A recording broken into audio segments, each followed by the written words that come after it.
Почитувани представници на медиумите, почитувани граѓани, сакам да ја информирам јавноста дека денеска во Министерството за внатрешни работи врз основа на политичкиот договор кој што е потпишан од 4 лидери на политичките партии и врз основа на измените на законот за влада го искористив моето право за промена на дел од раководните структури, поточно именував 11 нови раководители на организациони единици во состав на Министерство за внатрешни работи, 7 во секторите за внатрешни работи и 4 во Министерство за внатрешни работи, односно во одредени одели. Тоа го направи врз основа на проценката моја и проценката на мојот тим, со единствена задача да до изборите Министерство за внатрешни работи функционира нормално, се обезбедат услови за фер и демократски избори, се остваруваат сите функции кои што се предвидени со законот на Министерство за внатрешни работи, се сочува јавниот ред и мир, безбедноста на граѓаните на Република Македонија и да не дозволиме Министерство за внатрешни работи да биде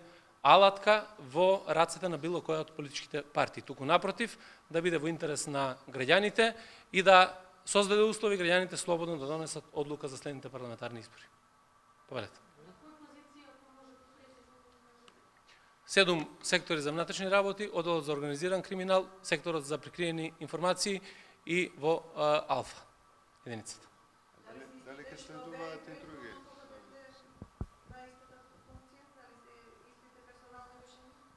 Приближно исти. Дали ќе следуваат и други наименувања и смени?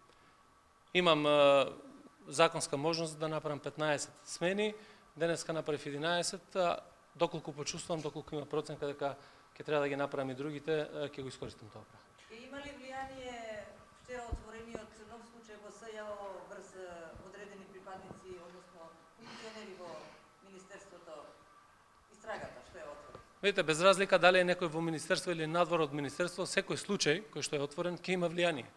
Какво ќе биде влијанието, тоа ќе го кажат судските органи. Министр, еден од провладените медиуми, условно кажано, напиша дека во МВР се знаел веќе сведокот на СЈО на Трезор. Како тој човек сега ќе се заштити? Па видите, тоа е прашање што треба да се постави пред пратениците и мислам дека барањето од страна на специјалното обвинителство да се направат измени во законот за заштитени сведоци се реални, затоа што не само тој сведок, туку било кој друг сведок во било која постапка треба да биде сериозно заштитен заради тоа што дополнителна тежина представува начинот на кој што институциите се окупирани во Република Македонија од страна на партиите на власта и затоа се потребни јасно дефинирани законски одредби, начела врз основа на кои што ќе бидат заштитени сведоците, а со цел да имаме успешни постапки, односно да има специјалното јавно обвинителство. Каква е вашата соработка со дополнителниот заменик министер? Јас сум отворен за соработка врз основа на принципите на законот за измени и дополнување на влада. Неговите овластувања се многу јасни, дека учествува за прашањата на изборите и само тие прашања кои што се поврзани со кадровски правни прашања, дека ќе треба да бидат заеднички потпишани, јас стојам на тој став. Сакам да соработувам, меѓутоа за да имате добра соработка потребни се две страни. Еве сега има закажано пресконференција, најверојатно сега повторно ќе се жали, ќе укажува, ќе се заканува на началници и така натаму. Меѓутоа моја цел е сосема друга. Да функционира нормално Министерството, да создадеме фер шанса и при тоа да не се политизираат одредени активности и во тој дух ќе продолжам со работа. Имате ли пријава за хакерски напад од специјалната сигурност? Дознав во медиумите од таа работа, немаме пријава од нивна страна дека некој го хакирал нивниот мејл, доколку има ќе постапуваат надлежните служби во однос на ова прашање или на било кое други прашања кои што ќе бидат поставени пред Министерството за внатрешни работи.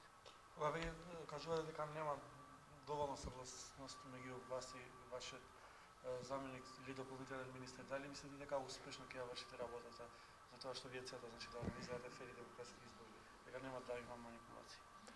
Јас сакам да има соработка не доволна, туку да има во рамки на закон. Јас ќе настојувам да бидат тие законски обврски исполнети и јас ќе постапувам секоја врз основа на моите овластувања кои што се даде. Се знае дека со Министерството за внатрешни работи раководи министерот и така ќе биде и понатаму. Со органите кои што ги водат било кој од началниците, исто така раководи началникот и нема да дозволам двојна команда во Министерство заради тоа што ќе биде на штета на интересите и на Министерството и на граѓаните.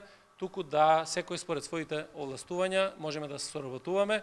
Нема и тоа не е потребно да се остваруваат партиски агенди. Јас знам дека е многу тешко да дојдете од ВМРО ДПМН и при тоа да станете доследни на некаков сопствен став, ако го имате воопшто, туку треба да одработувате според агенда на политичката партија. Меѓутоа, јас сакам таму да ја трнеме политиката, заради тоа што тоа е добро за безбедноста, тоа е добро за граѓаните и тоа е добро за државата.